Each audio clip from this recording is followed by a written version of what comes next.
Hello বন্ধুরা, তো আজকে আবারও চলে এসেছি একটা নতুন রেসিপি নিয়ে।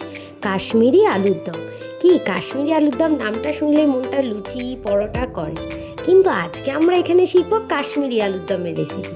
প্রথমে আমি একটি পাত্রে কাজু বাদাম, পোস্ত, চালমগজ, আদা, কাঁচা লঙ্কা, টমেটো নিয়ে নিয়েছি। তারপরে একটি বাটিতে আমি আলুগুলোকে 2 খণ্ড করে কেটে রেখেছি।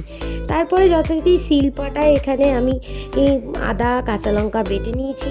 তারপরে আমি একে একে কাজু বাদাম, চালমগজ, পোস্ত সব সুন্দর করে বেটে একটি পাত্রে অ্যারেঞ্জ করে রেখেছি। তারপরে আমি এখানে গরম জল করতে দিয়েছিলাম, গরম জলের মধ্যে আলুগুলো দিয়ে দিয়েছি সিদ্ধ করার জন্য। তারপরে এর মধ্যে আমি একটু নুন আর হলুদ অ্যাড করেছি যাতে আলুর মধ্যে নুনটা মিশে যায়। তারপরে এখানে আমি টমেটো যেটা নিয়েছিলাম সেটাকে 2 খণ্ড করে আমি গ্রেট করে নিয়েছি। তারপর দেখো কড়াই বসিয়ে দিয়েছি, কড়াইতে তেল দিয়ে দিয়েছি। তেলটা গরম হলে আমি এখানে সিদ্ধ করে রাখা আলুগুলোকে একে একে দিয়ে সুন্দর করে ভেজে নেব। এই ক্ষেত্রে একটা ছোট্ট টিপস, তোমরা খুন্তি দিয়ে দূর থেকে দিলে আলুটা গায়ে তেল ছিটকানোর চান্সেস খুব কম থাকে। তারপরে দেখো এখানে আলুগুলো লাল করে ভেজে তুলে নিয়েছি। বাকি তেলে আমি গোটা গরম মশলা আর তেজপাতা ফোড়ন দিয়ে আদা আর কাঁচা লঙ্কা বাটাটা প্রথমেই দিয়ে দিয়েছি। কিছুটা ভাজা হয়ে এলে তার মধ্যে আমি গ্রেট করে রাখা টমেটোটা অ্যাড করে দিয়েছি। টমেটোটা একটু হালকা নাড়াচাড়া করে ওর মধ্যে আমি একটু নুন, কাশ্মীরি লঙ্কার গুঁড়ো আর হলুদ মিশিয়ে দিয়েছি সুন্দর কালার আসার জন্য। যদিও কাশ্মীরি লঙ্কার গুঁড়োটা একটু কালার আসার জন্যই দিয়েছি। তারপরে কিছুটা নাড়াচাড়া করে নিয়ে আমি এখানে বেটে রাখা কাজু বাদাম বাটা, চালমগজ, পোস্ত দিয়ে দিয়েছি। পোস্ত বাটা আর কাজু বাদাম আর চালমগজ বাটাটা দিয়ে আবারও ভালো করে নাড়াচাড়া করে নিয়েছি। নাড়াচাড়া করার পর আমি সামান্য জল অ্যাড করেছি। জল অ্যাড করে আবারও মশলাটাকে ভালো করে মিশিয়ে নিয়েছি।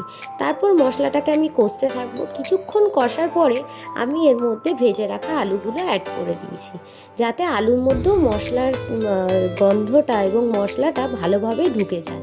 তারপরে কিছুটা ততক্ষণ পর্যন্ত কষাবো যতক্ষণ না পর্যন্ত এর থেকে তেল ছেড়ে আসে। তেল ছেড়ে আসার পর আমি সামান্য নুন আর ভাজা জিরে গুঁড়ো দিয়ে আবারও কিছুটা নাড়াচাড়া করে এখানে 1 কাপ ঈষৎ উষ্ণ গরম জল দিয়ে দিয়েছি। তারপর আমি ভালো করে মিশিয়ে দেবো জলের সঙ্গে। আলু আর মশলাটা ভালো করে মিশে গেলে সামান্য ফুটে উঠলে আমি এখানে চাপা দিয়ে দেবো। চাপা দেওয়ার পরে আমি মিডিয়াম টু লো হিটে টেম্পারেচারটা রেখে দেবো। দেন আমি 15 মিনিট পরে চাপা খুলে দেখলাম আমার আলুটাও সুন্দর সিদ্ধ হয়ে গেছে আর সব কিছু মশলাও সুন্দরভাবে মিশে গেছে। তারপরে আমি এখানে একটু গরম মশলা আর ঘি ছড়িয়ে পরিবেশন করেছি। দেখো বন্ধুরা, দেখতে কেমন হয়েছে, দেখতে যেরকম সুন্দর হয়েছে খেতেও সেরকম টেস্ট হয়েছিল। তো আমার ভিডিও যদি তোমাদের ভালো লাগে একটা লাইক, কমেন্ট আর সাবস্ক্রাইব করে দিও।